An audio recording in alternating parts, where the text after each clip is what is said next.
j'espère que vous allez bien. Je suis contente de vous retrouver aujourd'hui dans une nouvelle vidéo, on va dire face caméra. Je voulais vous présenter tout ce que j'ai mis en place au niveau école à la maison avec les enfants. Bon, moi j'ai des enfants qui sont en maternelle, moyenne section et toute petite section. Donc disons que c'est quand même assez simple et facile. Je suis beaucoup allée dans l'esprit Montessori, dans tous les axes de ce qu'ils ont besoin de voir au niveau programme, discutant et échangeant énormément avec les enseignantes de l'école. J'ai pu un petit peu savoir les attentes au niveau du programme, le type d'exercice ou de choses qu'ils mettent en place. Et du coup, j'ai un petit peu adapté en mode école maternelle, une partie de mon espace du salon. Donc du coup, en premier, j'ai ce grand tableau ardoise. Donc, du coup, on l'avait fait pour la chambre d'Hélène il y a un peu plus d'un an. Ici, j'ai mis le petit calendrier du mois de mars que j'ai fait. Donc c'est une feuille A3 où j'ai écrit le mois de mars, les jours de la semaine, les numéros, etc. J'ai déjà prévu aussi celui d'avril parce qu'on va vite y être. Où on barre les jours qui sont déjà faits, on repère le jour où on est. Moi j'écris la date, donc par exemple on sera donc la prochaine fois le lundi 23 mars, donc j'écrirai, ça sera à Eden de réécrire la même date parce que lui il est beaucoup dans le travail de l'écriture à l'école. Et ensuite j'ai mis un poster de l'alphabet que j'avais, parce que c'est quelque chose qui voyait vraiment dans le programme d'Eden. Celui de Lily, toute petite section il ne le voyait pas trop, mais voilà. Et au-dessus j'ai placé les chiffres jusqu'à 5 pour le moment en numéro écrit, vous ne les voyez pas d'ailleurs, mais il y a 5 affiches avec les numéros. Et là où vous voulez voir vous placer, c'est sur un coussin. Vous voyez d'ailleurs ici une pile de coussins, parce que c'est là où on fait aussi l'espace lecture.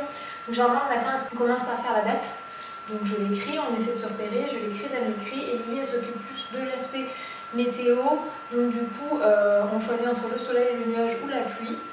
Donc je lui montre les images et après je redessine, moi par exemple un soleil, elle doit essayer de redessiner le soleil ou le nuage avec les traits de la pluie, donc on le fait ensemble comme ça lui fait plus le graphisme, la manipulation de la craie, la tenue de la craie, etc. J'adapte un petit peu en fonction, parce que comme ça au moins ils participent tous les deux, parce qu'ils ont tous les deux envie de participer à ça. Ensuite ils prennent chacun un coussin et ils se posent ici et c'est là où on fait la petite lecture. Donc ça j'ai un petit peu évolué là-dessus, parce qu'au début moi je me disais les livres en entier. Et en fait, toute la pédagogie qui m'a été expliquée autour de ça, c'est que c'est important de ne pas lire le livre en entier, mais de lire quelques pages et de demander aux enfants de raconter. Alors Lily Rose, on est plus dans nommer ce qu'elle a pu voir dans le livre, un petit peu comment elle a ressenti la chose. Par exemple, il y a un monstre, Eden, il faut qu'il arrive un peu avec ses mots à me raconter ce qu'il lit, comme ça au moins ça leur fait une écoute attentive, où ils essaient, on exprime au niveau du langage, et ça, ils me racontent, c'est vraiment une méthode qu'ils mettent en place à l'école. Et du coup, le lendemain, par exemple, je leur dis, bon alors hier on s'est arrêté là, est-ce que tu peux me rappeler ce qui s'est passé? Donc ça c'est plus Eden ou Lily, chacun participe à sa sauce. Lily, elle est beaucoup moins à raconter que son frère. Donc on est sur des livres très simples. Alors regarde, si vous voulez dans des vlogs, je vous montrerai le type de livre qu'on lit. J'ai choisi des livres qu'on m'a recommandé au niveau enseignement pour ce type d'exercice. Mais voilà, ça c'est notre premier temps. Donc, généralement ça dure un petit quart d'heure, 20 minutes. On ne reste jamais très longtemps là parce que à cet âge-là, ça aime bien bouger et qu'on change rapidement. Ensuite, on installe tous à table. Donc là, je suis sur des chaises des enfants. Ils sont des chaises un petit peu plus hautes qui sont des chaises Ikea. Alors, moi j'ai mis beaucoup d'activités en panier que j'ai triées par thématique. Le premier panier, celui-ci, on est dans tout ce qui est graphisme et écriture.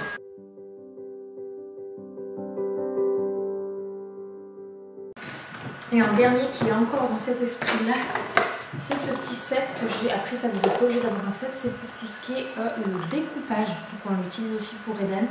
Donc ils ont chacun un petit paire de ciseaux qui est dans une trousse à part. Et donc en fait, il faut venir découper, suivre la ligne. Vous pouvez simplement aussi faire des feuilles et demander à l'enfant de suivre et de découper.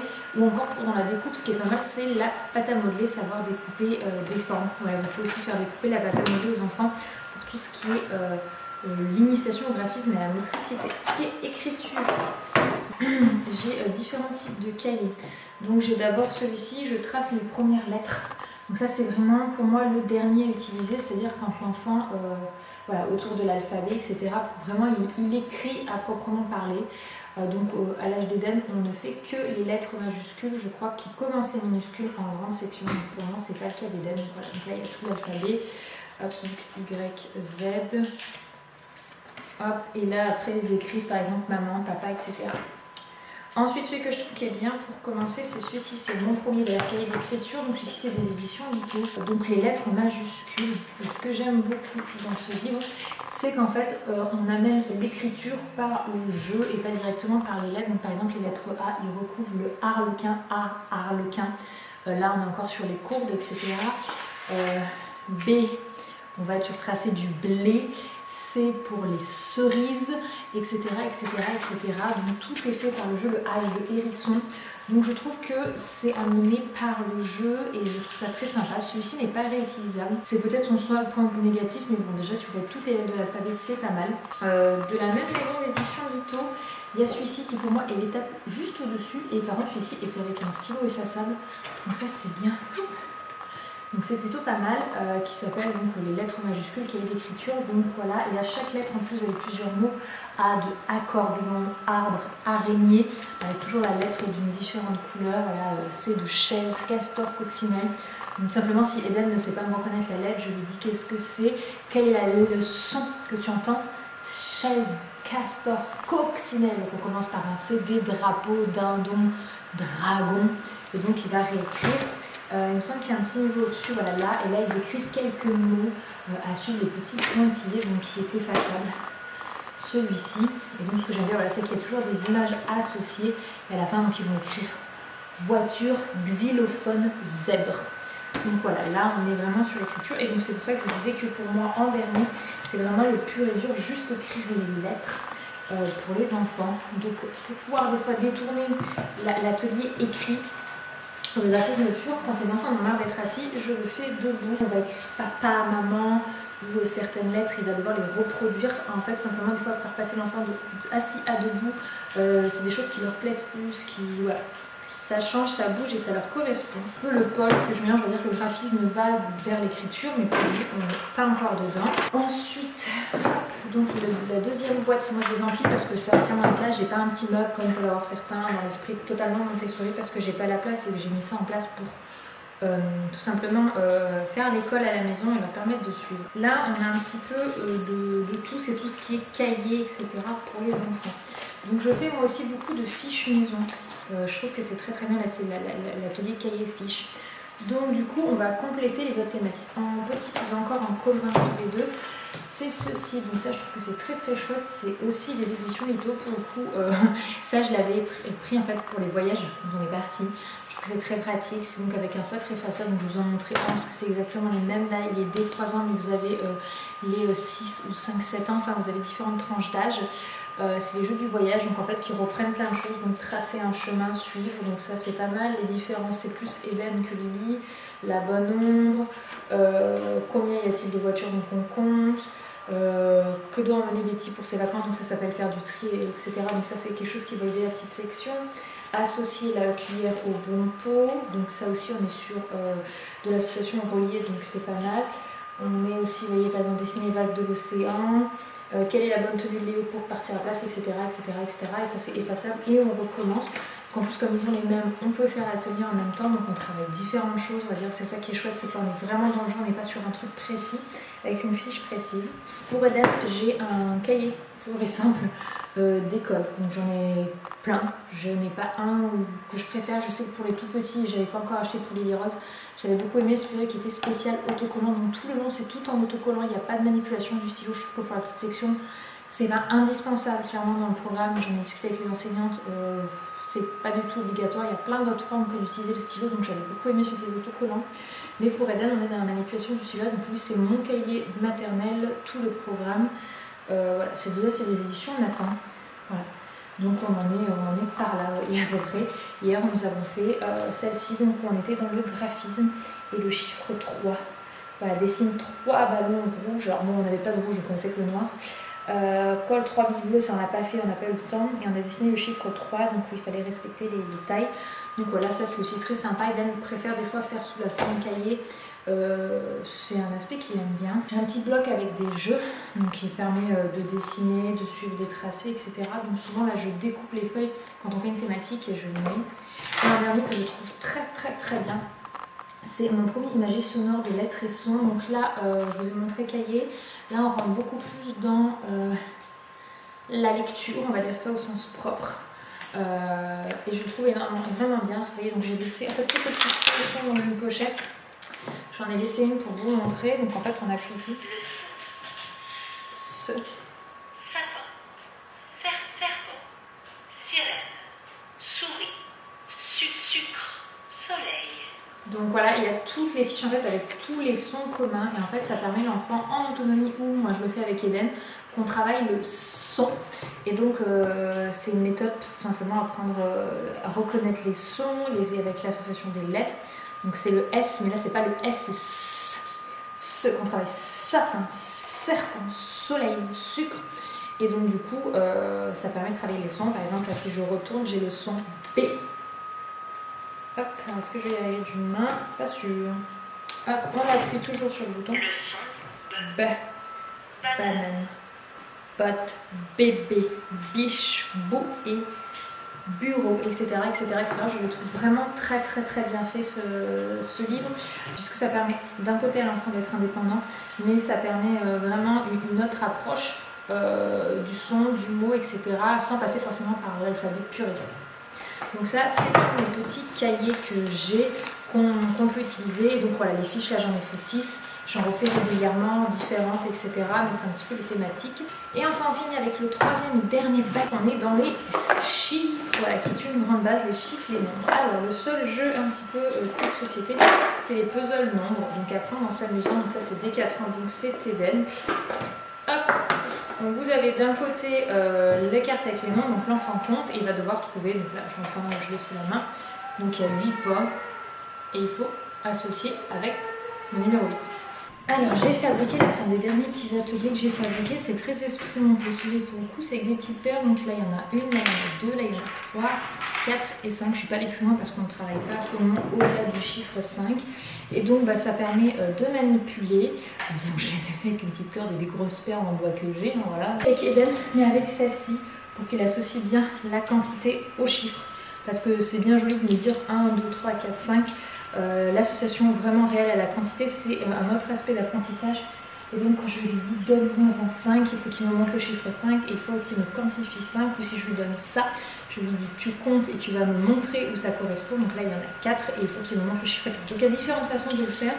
Et franchement ça coûte rien si vous avez des perles, vous pouvez le faire maison. Ensuite encore sur les chiffres, il y a donc les cartes comme vous avez montré pour le graphisme. On a donc de 1 à 5, 2, 3, 4 et 5, donc voilà où on passe. Donc ça c'est avec Eden, c'est pour l'écriture que je les utilise. Je lui pose des fois la carte à côté de lui et sur soit le gros tableau, soit on a une petite ardoise en bois, je l'ai pas sous la main, elle est rangée dans le placard. Il me réécrit le même chiffre, etc. à côté. Je vous avez montré la même chose en couleur, mais j'ai le même avec les animaux, donc il faut compter. Donc par exemple ici il y a pouvez-vous compter les poissons? Donc bon là ça fait beaucoup, mais il y a beaucoup d'animaux parce qu'il y a des tortues, des crevettes, des crabes, des oiseaux, une pieuvre, etc. Donc il faut qu'ils comptent le chiffre. En dernier, en écriture, j'ai donc le même principe que Thibaut mais avec les chiffres. Donc on les écrit ça avec Eden. Donc soit j'utilise l'ardoise avec les chiffres en volume, soit cet aspect. En fait l'idée c'est toujours d'avoir des aspects vraiment différents et variés pour aborder la même chose. Comme ça l'enfant ne s'ennuie pas, on ne refait pas toujours pareil. En dernier, j'ai ceci, c'est un petit truc de jeton. Il y en a bleu et rouge. Ça, je le travaille beaucoup avec Eden. Je lui dis par exemple, je voudrais 2 bleus et 3 rouges.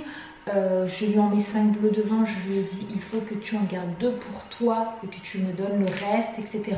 Donc on travaille beaucoup sur la formulation, les quantités, partager les quantités, donner. On peut faire aussi des soustractions.